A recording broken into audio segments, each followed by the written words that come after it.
to a person who's done a yeoman's job in this particular project, faced with a problem of some very severe rules where you're looking for rollers and not tumblers. It takes 8 rollers to score anything.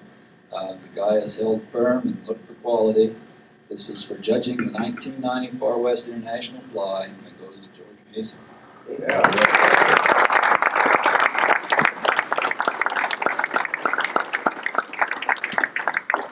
Now I'm going to turn over this mic to Doug and let him go ahead with the PRA. This is important.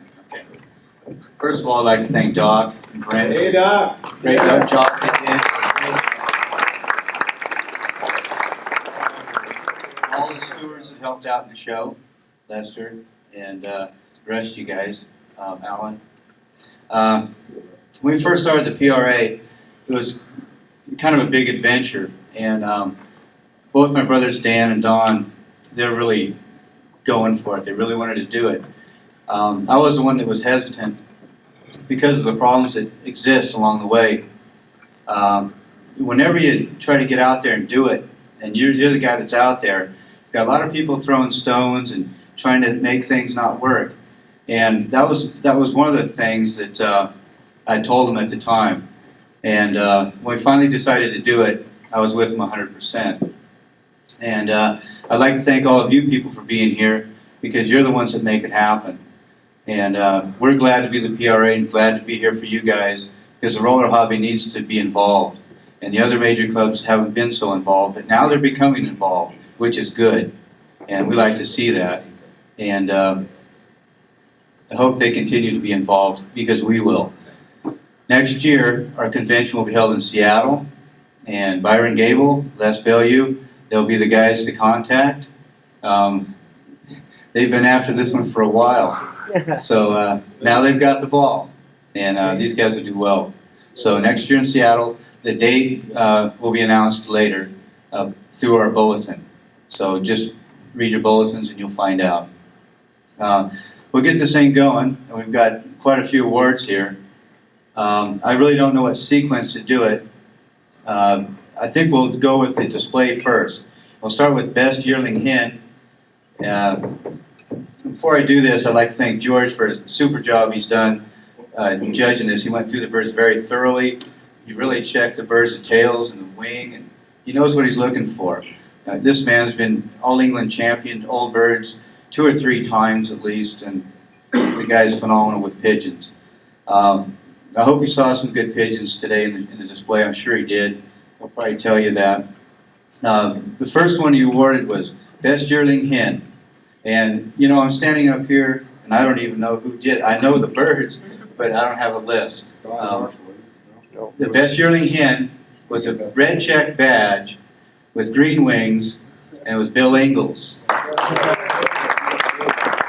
pigeon. Very beautiful pigeon. Outstanding. Well done, Bill. Bill. Very nice. Let's come down. Hey, Bill.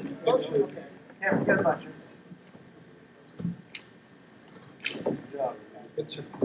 All right.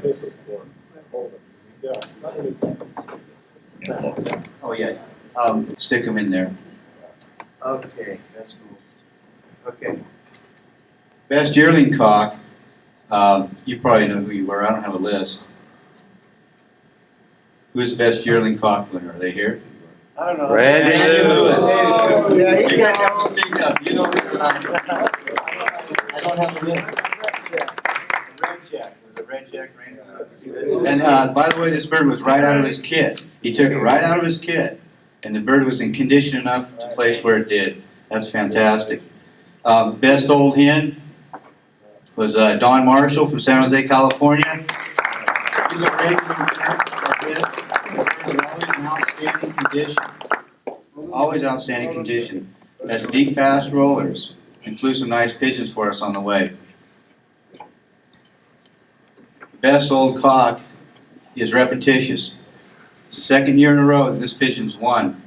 And this person must be pretty proud, because an American judge from Texas, Frank Lavin, picked it last year, and an English judge, George Mason picked it this year. The same pigeon is a champion by 2 judges from a different land.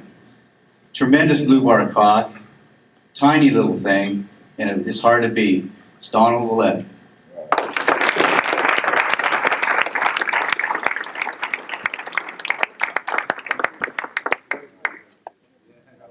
Okay, hold on. Can we get George and Don together real quick?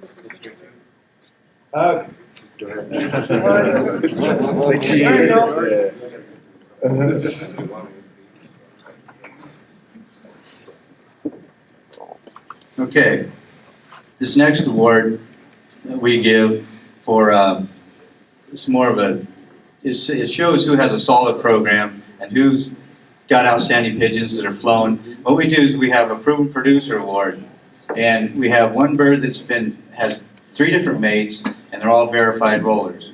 And 2 years in a row, this gentleman's won this. He's from Watsonville, California. Art Solario. He won it this year. He won it last year. This is in the Los Angeles one from last year. Beautiful red check cock. And this year it was a blue bar mixed flight. Right there. Art Solario. Hey, Art. 2 different pigeons. They're both proven producers. That says a lot. We have an outstanding performer for this fly, but it won't be determined until tomorrow. Okay, along with Best Kit, we have 2 awards there, and they'll be presented after the last person flies on the way up to Montana. Terry Rhodes, our former secretary, wasn't able to be here, but we gave him a 5-year service, life membership. Terry did a great job for us when we were first starting out. There was a lot of problems that we had, like any young club, or even an old club for that matter. It's hard to continue to be successful. You always have people coming in, and not really people, but things happening, and that's natural. But Terry stuck with it. I wish he was here tonight, but this is for Terry Rhodes from Arkansas. Tremendous job. There you go, Terry. These next 2 awards go for 2 of the co-founders that started it off. Probably the most intense roller human being I've ever met. I've lived with him my whole life. My oldest brother, Dan Willett, honorary life member. He's the guy that's behind the Dan's got to get the videotape, so I'll have to get a photo of him later. But he should be here shortly. The next one's for me. This, I didn't even know this existed, and I'm the guy that's always, not that I'm negative, but I like to get things done, so I'm always concerned. I'm over-concerned. I'm like a mother hen type of thing, and I'm really surprised to get this, and it's quite an honor.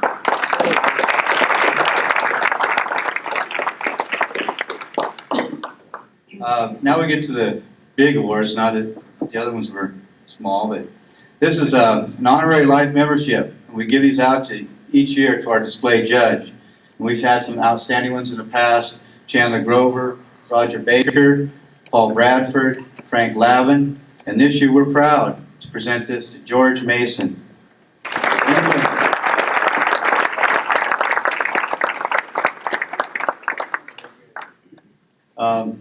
And now the final award goes to one of George's best friends, and the guy that really helped him out in rollers. This is a Master Breeder Award. Frank Lavin at the end of the table here, he's a Master Breeder. This goes to an Englishman, and this guy is a great rollerman. I had the pleasure to interview Bill last year, the year before last when he was here, and it was just a tremendous conversation with this man. A true master breeder, and Mr. Bill Barrett from England.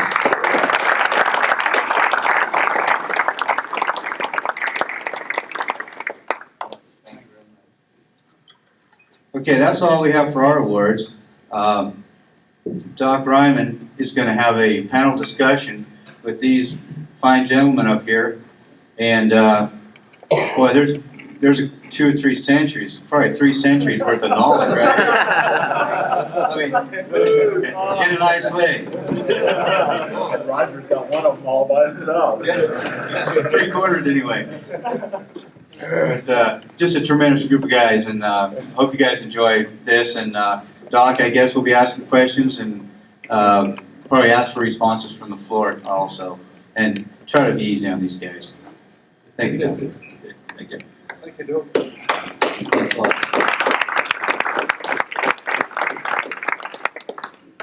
Well, here we have a great opportunity to have these gentlemen share some knowledge with us. I'd like to ask them a few questions just to break the ice, and then if any of you have questions that you'd like to direct to any of them, please feel free to do so. 2 minutes. 1 minute. 1 minute. Gotta get the battery. What runs out? Brent broke. You'll run out right in the middle. Phenomenon occurs when people don't set up the sound systems correctly. Maybe it's when you get the microphone in front of the speaker, that's when you get into trouble. There are nodes and anti-nodes where you'll get interference maximum. I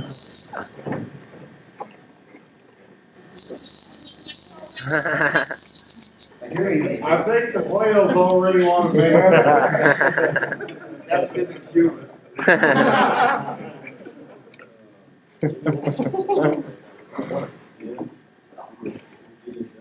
It's on. Okay, here we go. Let me start out with just some real easy stuff. I'd like to ask each of the people up here when they started in birds and pigeons in general and rollers in particular. Frank, let's just start down there if you don't mind telling us. No, I started in birds in Long Island, New York in 1939 and in rollers in 1957. Okay, thank you. Well, my name is Roger Baker. I started in pigeons about 1932. And, of course, I started common pigeons like most the other fellows did, and I started in rollers just a short time after that. I'm Dale Husband. I'm Bradford's shadow most of the time.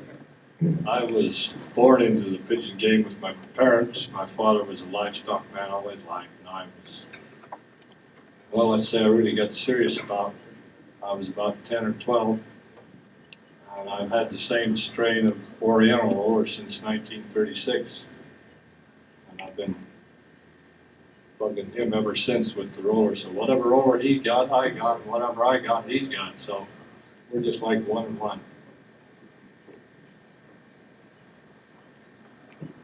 I don't need to tell you when I started. Dale already has told you. Couldn't you have made it 50 because we're 1930.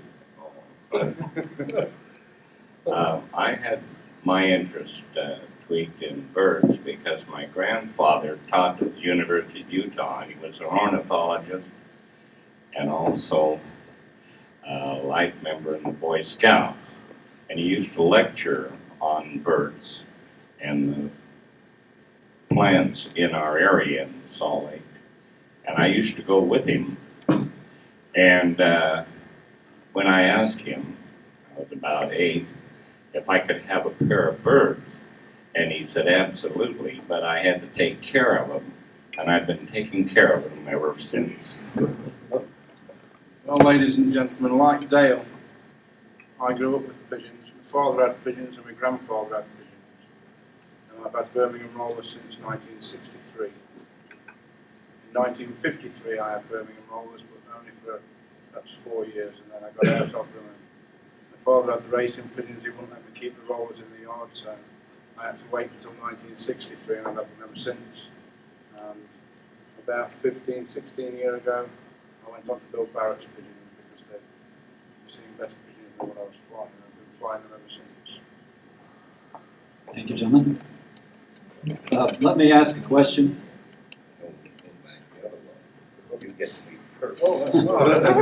Well, let me ask a question here. Since we're in the Performing Roller Association for the most part, we're interested in performance. So let's kind of get started with Kit. The question I'd ask is, when do you think young birds should be weaned, taken away from their parents and put on their own? 28 days.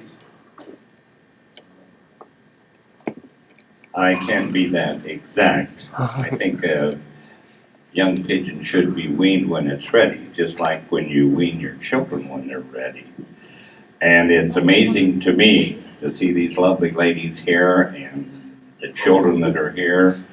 And I can remember a couple of them before they were even married, and I've been coming up here quite some time. And there's another young man, RK, and he came to me the other day, and when I was up in Seattle, and said hi. He said, "Do you remember me?" Yes, I do.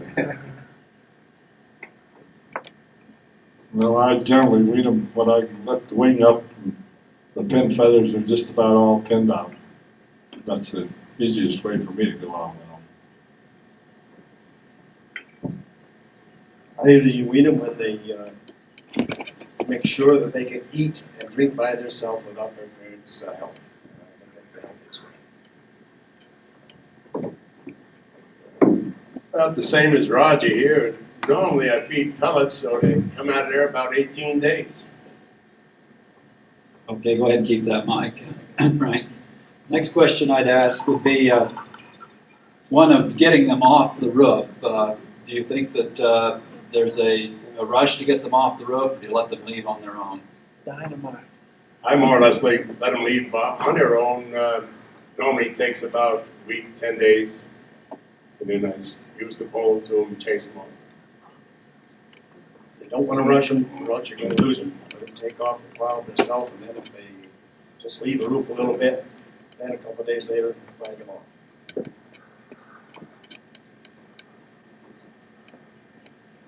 That's about the way it is with all of us. Get them out there early so they can get themselves settled. It won't be very long before they're popping their wings and taking off on their own. To start the birds in their training, I think it's very important that you allow them to begin on their own. I don't flag mine. I open the door and scare them out of the coop. If they wish to fly, then they fly. If they don't, they wait until they're ready. I do it a little bit different. I try to take the birds away before they're flying properly, when they can only fly perhaps from the floor to a board 3 foot high. I take them out the shed and I release them onto a veranda on the front of the shed from a distance of about 3 feet. After a few nights of that, the birds know where they're going to land. I'll fly a kit of pigeons, drop them, and then I'll let the youngsters out. And I'll knock the old birds up, or the team up, and make the young ones go with them. I'll knock them up with a brush. But fortunately, I live out in the fields. I've got no houses round about me, so I can afford to knock mine up. I don't live in a built-up area. I like to get them flying as fast as I can. Okay, go ahead and keep that. Next question would be, at what age do your youngsters start to roll? Not just flip and tumble, but roll. It varies with my birds. Normally, they don't start coming in until they're probably 8, 9 months old, anything up to 13 months old. But last year, for some reason, they started to develop a lot earlier. This year, I hope to do the same. Normally, my birds, I don't assess my young birds until they're 13 months old. Well, I just think it's like weaning the birds, and whenever they're ready, I don't think they're alike. I think they're very individualistic, and it's just like your own children. I think they're all not alike. Thank goodness. I have a couple of grandchildren and great-grandchildren. Well, I find that mine are generally about 7 months old before they really start doing anything that really gets to me. And when the bird really starts coming down and my stomach starts to knot up, then I know that they're going far enough. Well, usually mine start getting into the real spin pretty tight in about 6 months. But this year, I've had 3 out of the same pair. In about 8 weeks, they are getting real good tight. I think that's going to end up with a little disaster.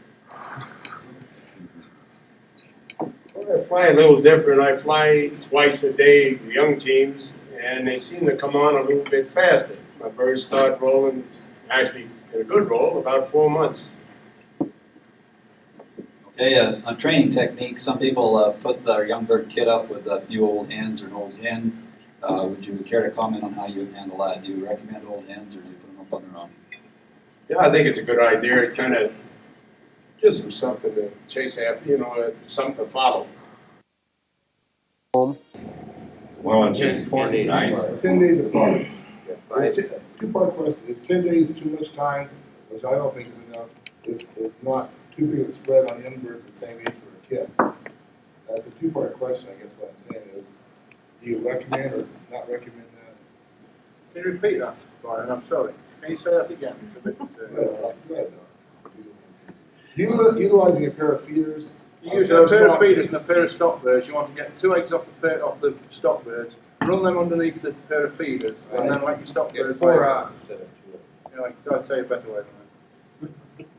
well, my personal opinion is that you should give them at least 10 days, but I like to go with what Roger said, is that the more normal you can keep the process, the better off you are. I don't know what the hurry is to get so many pigeons. We all end up with too many pigeons at the end of the year anyway, because my philosophy is the developmental processes with the young birds. You're just hurrying something that doesn't need to be hurried. You don't need that many pigeons. I think they should just be on a normal, straight breeding program. We're going to turn off some of these lights. These movie stars aren't quite used to it. Right.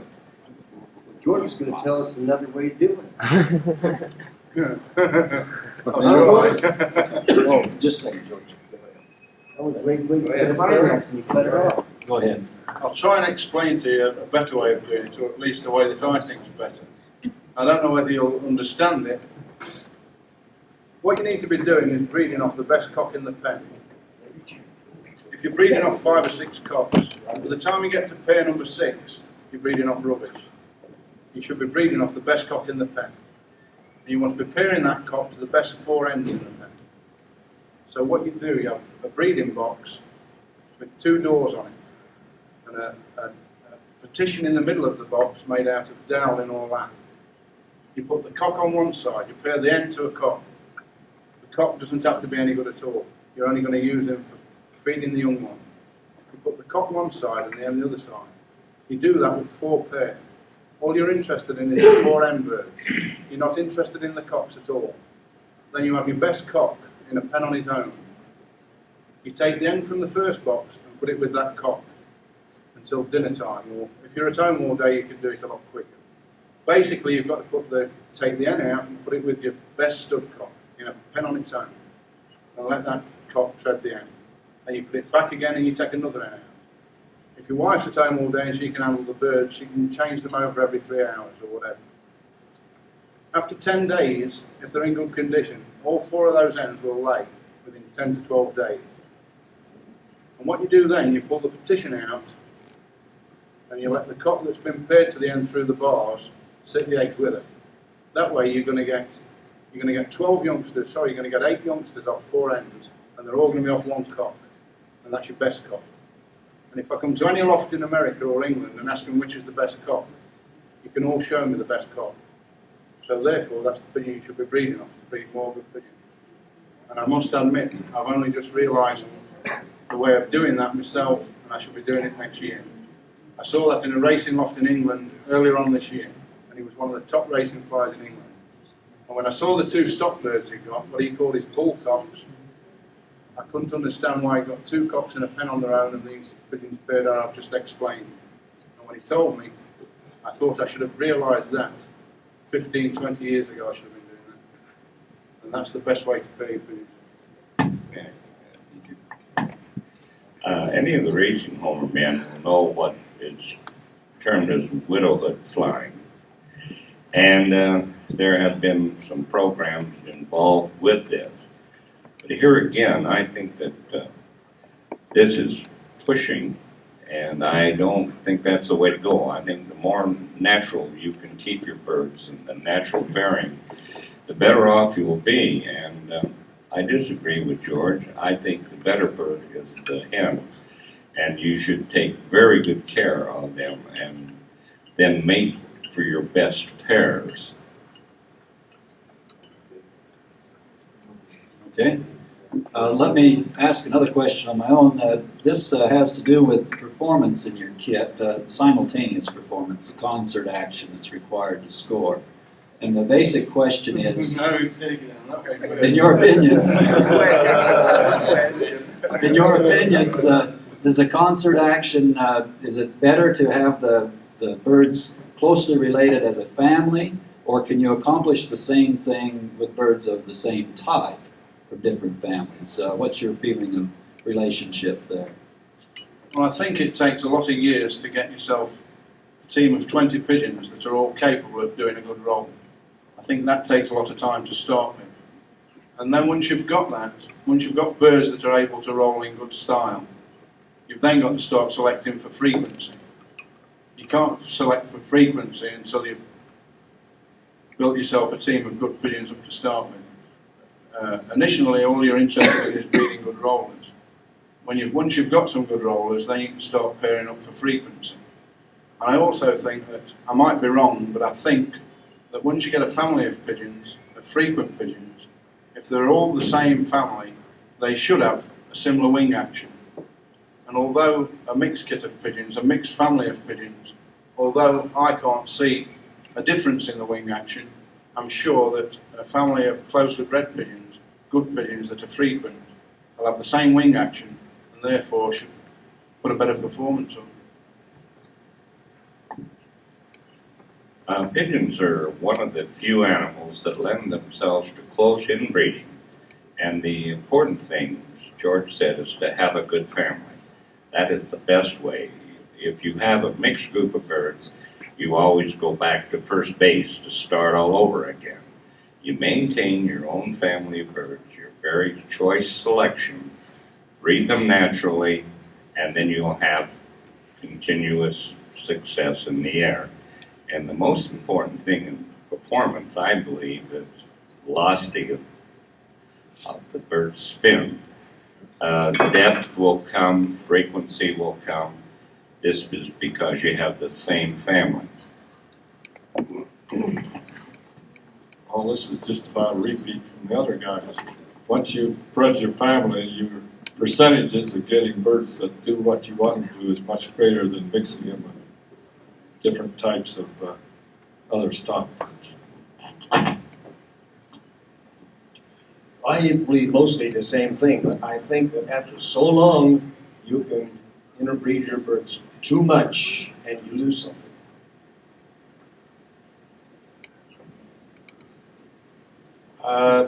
Well, I kind of highly believe in inbreeding, and I've been doing it for several years. And after a while, you look in your coop and you're looking at a whole bunch of birds in a row, and they all look the same. You look at traits in their eyes and their body, their wings, all looking the same because they're running the same blood, the same genes are running through them. I favor it, and I think it's the way to go. Okay, I'll let you start with this next question. That's feeding for competition flies. What do you do? Altogether different than most people. I use scratch. Just plain scratch. No Milo or wheat, any special mix. Just chicken scratch. Do you play with the amount just prior to fly or anything? Oh, not really. Just what I normally feed the flying kids. Do you watch the birds when they eat to see how they're doing, or how do you gauge whether they're getting the right amount? Just that they finish up what's in that bowl in, say, 10, 15 minutes. So it's kind of a time feeding thing. Yes, sir. And do you shorten that time just before competition, or is it pretty much the same day to day? Just a taste, and then I use a little bit of wild bird seed in there. Just kind of speed them up a little bit. Okay. I do something like that, but in the spring flies like this or summer flies, I make it a quarter pigeon feed, a quarter Milo, a quarter corn, and just a little bit of scratch. Now in the fall, I just make it a little more scratch, but the same with the rest. And they need that corn to keep them warm and keep them going when it's quite a bit cold. That's where I live anyhow. Now you said pigeon feed. Do you mean a pigeon mix or Pigeon grain, yes. a pigeon mix? And then you cut that with Milo and corn. Right. And then- Not corn scratch. Oh, it's scratch. So that has a little bit of corn in it. Will they eat that corn in the summer at all? Or they just, Too rough for them in the summertime, it makes it sluggish for the back. so you pull the corn out in the summer? Okay. Well, most of the time I just use red wheat and milo mixed together. We have safflower growers up in northern Utah. Mix the safflower with them. And they seem to do well on that. Use one of these little, well, what you call them, little baby food tins for 15 birds, and that just about does it. If it's not enough, you just add a little more. If they fly too long, cut it back to the small.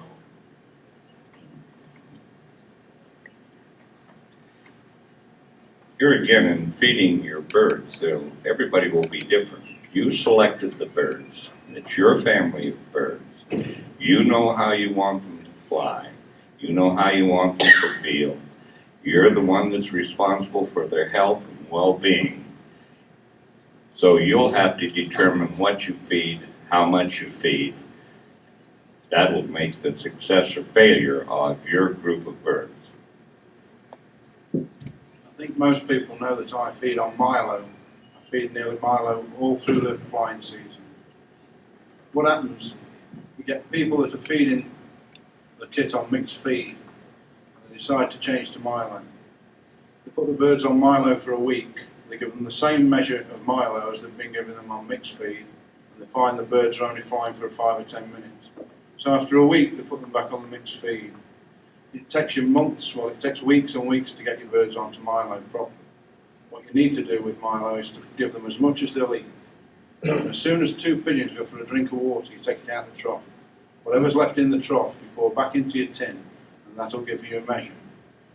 So if you put 2 cans of milo in the trough, as soon as the first 2 go for a drink, take the rest of the milo out, pour it in your tin, and there's your measure. You know how much to give them the next time. I believe in milo. Where I live, it works for me. Really, it isn't the feed, it's a matter of having the rollers long enough and developing a family of rollers that'll adjust to the environment that you live in. Once you've got them flying in your environment, which takes a few years because it's bred into them, I think you can fly them on milo and a little bit of wheat. If you're going to use wheat and milo, you should feed it separately. Feed them the milo first and then give them the wheat. Otherwise you'll find they'll leave the milo and just take the wheat. So you can talk about feeding all night. It depends where you live. You definitely don't want any corn, as you call it. We call it maize. You don't want any maize at all in your feed. Not in a hot climate like you've got here. That's why you're losing your birds. You don't want no maple peas in it. That's what makes them fly fast. It's too high in protein. I would definitely feed them either on fowl corn or milo. Question? I'd like to ask you guys about doing the same thing you're talking about, where you're just going with milo or wheat. Is there a time where you do give them those? I mean, isn't the bird deficient in something because it's only got those 2 grains? Isn't there times when you need to give them some peas or give them some corn or whatever, something safflower, something that's higher in protein, has some different oils or whatever in it? My competitions finish on Christmas.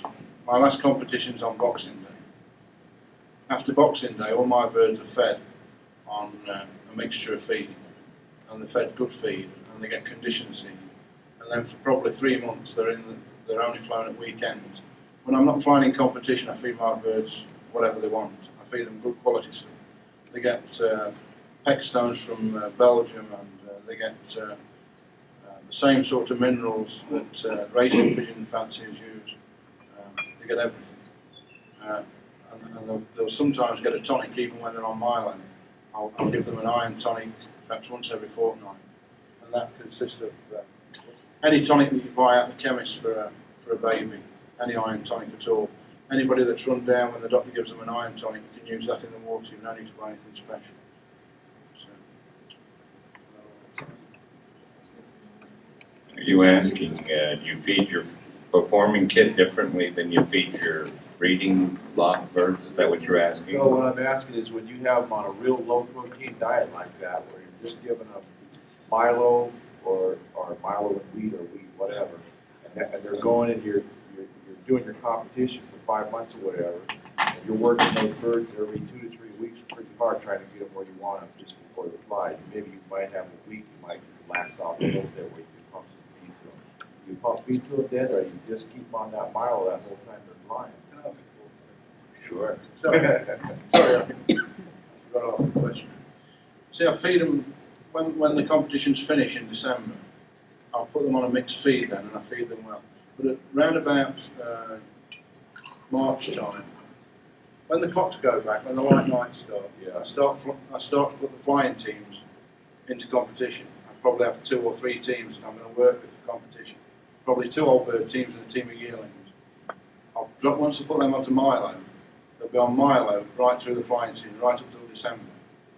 But occasionally, if the birds look to me like they're going down in condition, I might give them 2 handfuls of maple feeds. But I mean, I can't tell you I do that once a week or once a fortnight. It's probably once every month. I don't know it. I do it when I know they need it.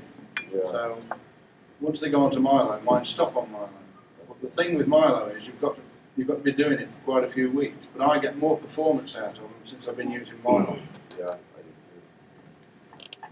too. What I find though is I have a tendency to want to give them some peas, something with a little more high protein once a week, maybe a couple handfuls, but it changes them 2 or 3 days. The thing to do when you're getting your bird, when the kit drops and you've got to get the kit back in, get your measure of feed that you're going to give them that night and get them in with that measure. Use part of that measure to get them in with, because if you start throwing 2 or 3 ounces full of feed in to get them in, they've already had half a feed by the time they go in. Yeah, that's the way I do it. I don't always practice what I preach, you know. Sometimes. Well, here again, if you listen carefully, what we're all saying is simply, it's the breeder's responsibility. The pigeons are just like children. They'll eat cake and candy and leave the vegetables. Now, it's up to you to be astute enough to understand your family of birds, what you want them to do, and then you have to select what you wish to feed them. If Milo makes them better, then by gosh, feed them that. If red wheat and cracked corn works for you, fine, that's good. But it's your responsibility for the bird's training, for the bird's health, and whether or not you have any success, the first person you look towards is not the bird, is look in the mirror. Paul, how do you feel about taking birds for 4 to 6 months at a time and just giving them Milo? How do you feel about that? Well, I'm a big softie. I feed my birds the best I can afford to feed them, whether they're young, old, flying, not flying. The main thing that I work with is the quantity of food that you give them. I mean, if I'm going to have a sumo wrestler, I'm going to feed him all he'll get. But if I'm going to have a sprinter, he's going to live on something different. So you're feeding a flying pigeon, you're feeding it to fly in competition, you're not feeding it for a show thing. There's a difference, what you've got to learn is the difference in flying condition and show condition. Flying condition, they want to be as hard as that table and as light as a tag package. See that? George, I have a question. Young birds come out on the wire. Well, when you're bringing your young birds up, what you're feeding them? I mean, do you feed them a low protein diet and low carbohydrates and keep them on that, or do you try to give them some whenever you can so that they can develop into? I mean, can they develop into what they should develop into when they're on a low protein diet? I guess that's my question. If you do it slow, I raise my youngsters on pellets. When they take them away from the parents, a day or two, I cut them at pellets and then gradually add the other feed to it and cut the pellets down, and they're going to eat all they're going to start eating the feed. And then gradually I can, just like I'm feeding the older flyers. Dale, Frank, do you have anything to add? Go ahead. I give mine what I call candy after they're down and they've eaten their Milo and grain, like wild bird seed or millet. You just, as soon as they cleared up their main meal, you just throw a little bit of that in. You'll just be surprised how they get to liking that little small grain. I've got a question over here. Let me just add that the millet, the wild bird seed, is a good way to get them in. It's called pickups. It gets the birds into the pen because it takes them so long to eat it, and they don't get much because the seeds are so little. If Frank finished answering that question, I'm you sorry. have a chance. I want to go That same one.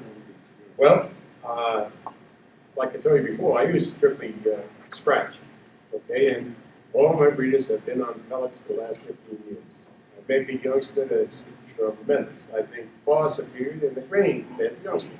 A lot of people don't believe that. I take them out of the nest at 18 days. The first and feeding grain, it'll probably take them another week to get a pigeon that size. It's so much healthier. I'm thinking about a head start, okay?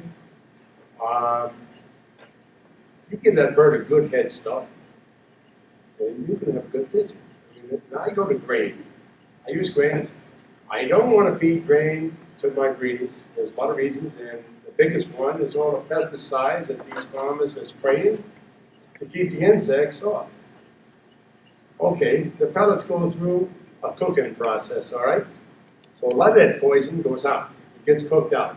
And I feel pretty good about it because I got breeders in my loft right now, 17, 18 years old. My star cock died when he was 20 years old. I mean, there's a lot to say about pellets, but Roger here, I do it, I've done it for some time. I don't believe in a single grain. That would be like you eating just strictly rice. They say, well, China liver, they got fish heads too, you know, I mean. Hey, no, that's why I don't believe a lot of people do. And chances are you're going to have some super action. Bringing a bird down. Beautiful article in APJ, I forget the fellow that wrote it, about bringing your birds down with the milo and all this. All right, but he didn't say enough about bringing them back up. Now right here, George come on with, he uses the mouth, but when he sees like he's getting a little troublesome, he throws him some bees and stuff. You bet. You bet. And I wonder if a single, I don't know for sure, but I wonder if a single grain is good for the bird itself, its digestive system, and everything else. Is it conducive to a good muscular bird, a good bird? I wonder. I really don't know. We've got a question over here that's been well. Yeah, I've been waiting a long time now. I'm just kidding. This is more for George, I think, but maybe a couple of you can answer it if it pertains to your birds. But George, you lock your birds up for sometimes what, 3 to 4 months? No. It's only the breeding pigeons that are locked up for that time. The birds that I select to breed off, they're locked up while I'm breeding, and then I'll fetch them back out when I finish breeding. So they're the birds that have then got to be cut back. I've got to take them back down in condition because they're in breeding condition, so they're carrying a lot of weight. That's when I fetch those down. Okay, so I must have misunderstood you because I thought you locked your birds up for an extended period of time. No, it's after December, after December the 30th. I've got birds that are fed well. All the flying kits are then fed on a mixture, whatever they want, because I'm not going to be flying them in competition. So they've got all through the dark nights. When I get home from work and it's dark, I can't fly them. I can only turn them out at weekends, Saturday and Sunday, and I just turn them out then just to clean them out. I'm not bothered about the performance at all. So I feed them well. But anybody that's bothered about pigeons lacking vitamins and that, all you've got to do is buy some racing pigeon vitamins, any of the Belgian vitamins that are good, and just add them to the water every 2 weeks while you've got them on milo if you think they're going to deteriorate that quick. And I assure you they'll go a long time once they get used to it. But eventually you've got to, you should be able to see yourself what sort of condition they're in, just give them something extra. Multivitamins are good to put in the water. Okay, well, the reason I was asking this question, maybe somebody else would like to put some input, but say you want to lock X amount of birds up, or you don't want to breed them and you don't want to fly them because you don't want to lose them to hogs or whatever.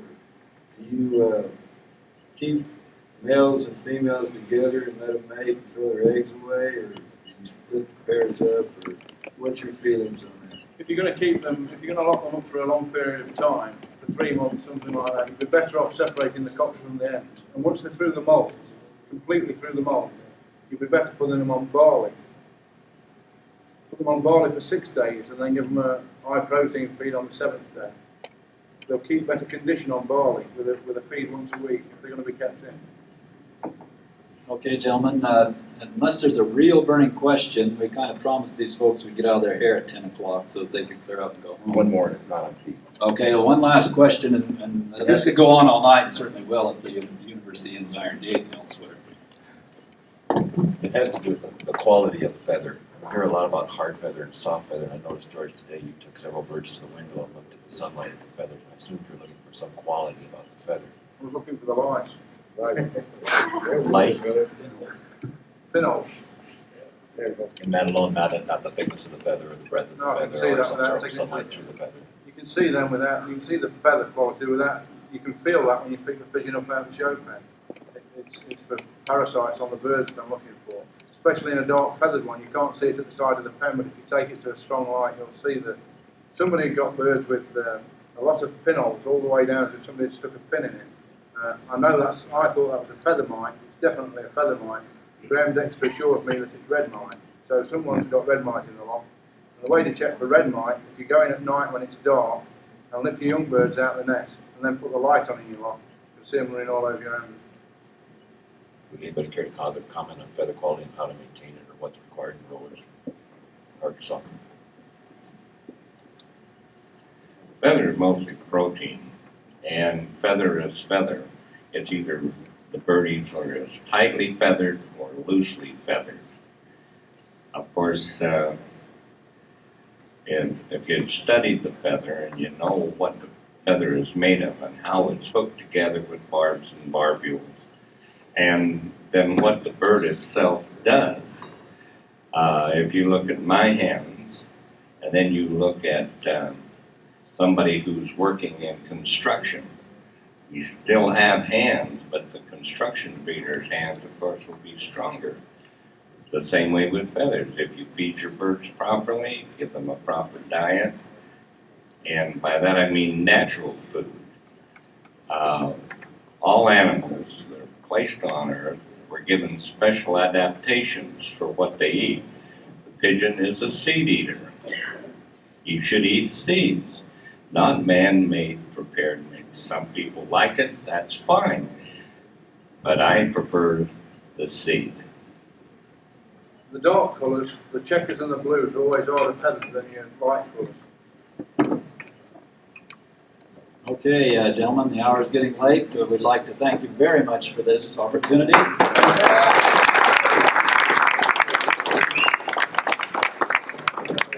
One announcement, we start at 6 a.m. or shortly thereafter at Elmer's Pancake and Steakhouse in the morning. Frank Carpool will leave from there, so you may either walk over there and catch a van or take your cars that will seat at least 4 people or 6 over there to join the carpool. There is a lunch at the end of the fly, and that will terminate our activities. We will be done, and you'll be back to the University Inn by 1 o'clock. So please, breakfast at 6 a.m. Okay? We look forward to seeing you tomorrow. Have a good evening. Christoph Ryman, the mediator.